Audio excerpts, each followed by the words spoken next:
केरल की नज निमिषा प्रिया को यमनी नागरिक की हत्या के मामले में 16 जुलाई को फांसी दी जाएगी। पिछले साल यमन के राष्ट्रपति राशिद अल अलीमी ने उनकी मौत की सजा को मंजूरी दी थी। मीडिया रिपोर्ट्स ने विदेश मंत्रालय के हवाले से बताया कि भारत सरकार इस मामले पर नजर रखे हुए है और लोकल अधिकारियों और निमिषा के परिवार के साथ लगातार संपर्क में है। निमिषा 2017 से जेल में बंद हैं। उन पर यमन के नागरिक तलाल अब्दो महदी की ड्रग का ओवरडोज देकर हत्या करने का आरोप है। निमिषा और महदी यमन में एक प्राइवेट क्लिनिक में पार्टनर थे। आरोप है कि महदी ने निमिषा का पासपोर्ट कब्जे में ले रखा था और उसे प्रताड़ित करता था।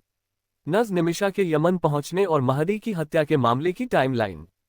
2008 में केरल के पलक्कड़ की रहने वाली 19 साल की निमिषा प्रिया नौकरी के लिए यमन पहुंची। राजधानी सना में एक सरकारी अस्पताल में उन्हें नर्स की नौकरी मिल गई। 2011 में निमिषा शादी के लिए भारत वापस आई। उन्होंने कोची के रहने वाले टॉमी थॉमस से शादी की और दोनों यमन आ गए। यहां थॉमस को इलेक्ट्रीशियन के असिस्टेंट की जॉब मिल गई, लेकिन सैलरी बहुत कम थी। 2012 में निमिषा ने बेटी मिशाल को जन्म दिया, लेकिन में यमन गुजारा करना मुश्किल होने लगा। 2014 में थॉमस बेटी के साथ कोची लौट गए, जहां वे ई रिक्शा चलाने लगे। जबकि निमिषा ने कम सैलरी वाली जॉब छोड़कर क्लिनिक खोलने का फैसला किया, लेकिन यमन के कानून के मुताबिक निमिषा को एक लोकल पार्टनर की जरूरत थी। इस दौरान निमिषा की मुलाकात कपड़े की दुकान चलाने वाले महदी से हुई। महदी की पत्नी की डिलीवरी निमिषा ने ही कराई थी। जनवरी 2015 में निमिषा बेटी मिशाल से मिलने भारत आई। महदी भी उनके साथ भारत आया। इस दौरान महदी ने निमिषा की शादी की एक तस्वीर चुरा ली। बाद में महदी ने इस तस्वीर में छेड़छाड़ कर निमिषा का पति होने का दावा किया। क्लिनिक शुरू करने के लिए निमिषा ने परिवार वालों और दोस्तों से करीब 50 लाख रुपए जुटाए और यमन पहुंचकर क्लिनिक शुरू कर लिया। निमिषा ने पति और बेटी को यमन बुलाने के लिए कागजी काम शुरू किया, लेकिन मार्च में वहां गृहयुद्ध छिड़ गया और वे लोग यमन नहीं आ पाए। यमन में गृह युद्ध की वजह से भारत ने अपने नागरिकों को वहां से निकालने के लिए ऑपरेशन राहत शुरू किया। ये ऑपरेशन अप्रैल-मई 2015 तक चला, जिसमें 4600 भारतीयों और करीब 1000 विदेशी नागरिकों को यमन से निकाला, लेकिन इनमें सिर्फ निमिषा ही भारत नहीं लौट पाईं। 2016 में महदी ने निमिषा के साथ शारीरिक उत्पीड़न करना शुरू कर दिया।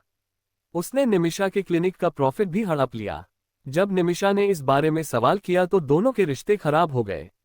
महदी निमिषा को यमन से बाहर नहीं जाने देना चाहता था, इसलिए उसने निमिषा का पासपोर्ट अपने पास रख लिया।